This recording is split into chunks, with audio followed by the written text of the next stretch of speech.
Hello everyone, this is Joel Davis with the United Medical Transportation Providers Group, and I would like to share with you an email I recently received. He writes, I hope this letter finds you doing well, Mr. Davis. I am trying to convince my boss to send me to your seminar or purchase your DVD set, but I can't seem to convince her. I am supervising the transportation side of her group homes, day support program, and pre-vocational program. In a company-wide meeting, she expressed how she was tired of transportation, which made me feel horrible. We need to restructure the company by reducing the number of drivers and vehicles. Hopefully, after the restructuring, we can make enough money to send me to a seminar or get the DVD set or ebook so I can keep my job.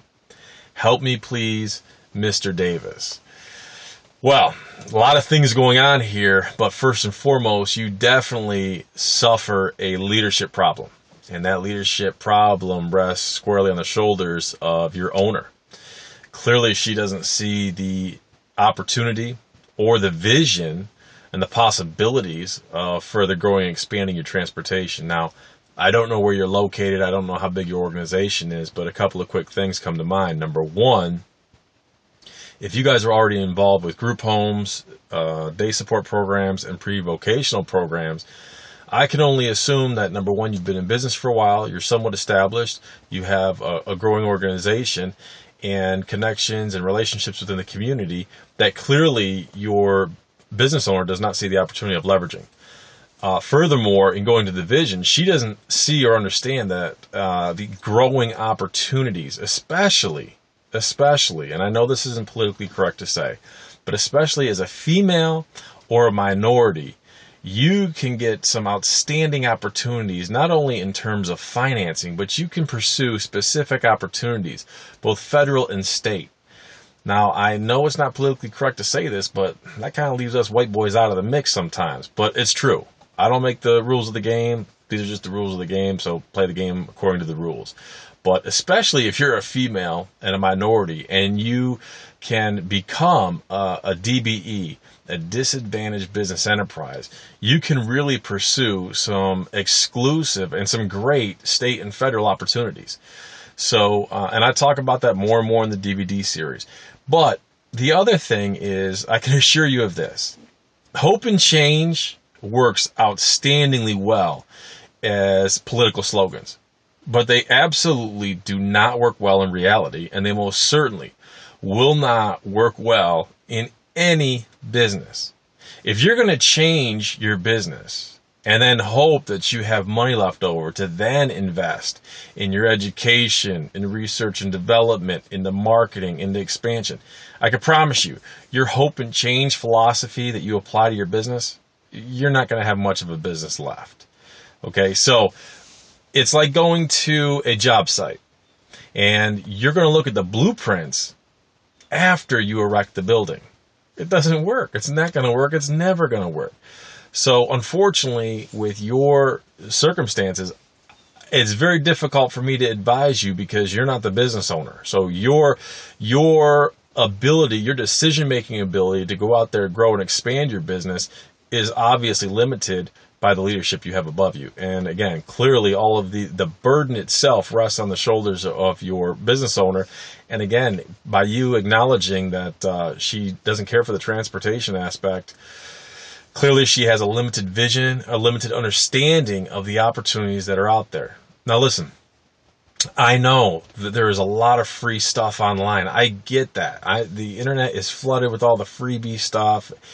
There is so much money to be made in the transportation business. The problem is so many people just don't see it or understand it because in many ways they are just flooded by the free stuff. And again, this business requires more than just getting business cards, getting a vehicle with some insurance and handing out the business cards and shaking hands with people. If you want to make real money and build and grow this business, which again, the opportunities are there, you need to learn and understand the industry itself. Because again, there's three things you need to understand of why, in working with so many other providers, I work with providers who make more money than I did in my business, and there's really three key reasons for that. Number one, most of them are not in the People's Republic of New York. New York is the most highly regulated state, so that automatically limits you in certain areas. But once you're out of New York State, you can make a lot of money. And don't get me wrong, for those of you in New York, don't be offended. I'm a lifelong New Yorker. Sorry, but this ain't a good state. Regardless, you can make money in New York, but we're not in a great state. Opportunity number 2.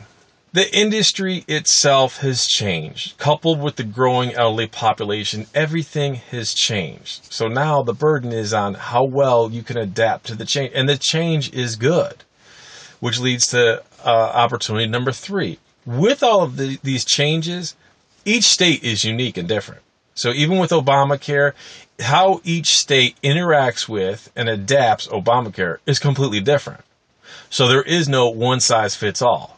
Which means, again, that's why you want to study and invest in your education so you can learn as much about our changing dynamics within the industry, within your states, and then all the different components, and dynamics associated with building and growing a thriving business. Again, I work with people who make more money than I did when I had my transportation company because guess what? It's a different time. Landscapes have changed. Policies have changed. But the good news is, in working with so many people around the country, not only do I get to help and see so many people, but I even learn because I can see what works with many people and what doesn't work with many people, what works in certain areas and doesn't work in other areas. Many times we could take and adapt and apply different concepts and strategies in certain areas of the company, in certain areas of the country, and apply them to other areas, other states, other regions, other districts. So I encourage you, invest in your education. If you're just going to pursue the free stuff online, you're going to be limited. You're going to get your business cards, your insurance in your car, and you're going to be a onesie, twosie, what they refer to as a gypsy service. Whereas if you want to make real money, if you want to build a multi-million-dollar business, you want to take home real money, build and invest in a business that is thriving, growing, gives you peace of mind, empowers you, allows you to leverage your position within the market, and further grow, inspire, and influence other people and develop your employees, then build a real lasting business. And in learning from this email, one thing you're going to need is a vision. You're going to need a vision. A vision requires understanding of all the moving parts. Is this business hard and complicated? No, not at all. But you need to know what you're doing. You need to know what opportunities lie before you, and then you need to actively pursue them. Don't be limited, and most definitely, please, don't fall victim to this hope and change philosophy. Again, it's awesome for a political slogan, but it does not work well in practicality, and it will not work well in your business. If you think you're going to make all these changes, and you're going to go out there and you're going to invest in vehicles, and you're going to invest in business, and you're going to invest in assets, and then hopefully you'll have enough money left over to then go and invest in your education, your understanding. I promise you, that is a disaster. That is a recipe. That is a formula for disaster. You don't go build a structure and then look at the blueprints. Look at the blueprints, incorporate your understanding, develop an effective plan your work, and then work your plan. So invest in you, and I promise you, you will reap a harvest. Thank you very much, and I'll see you at the top.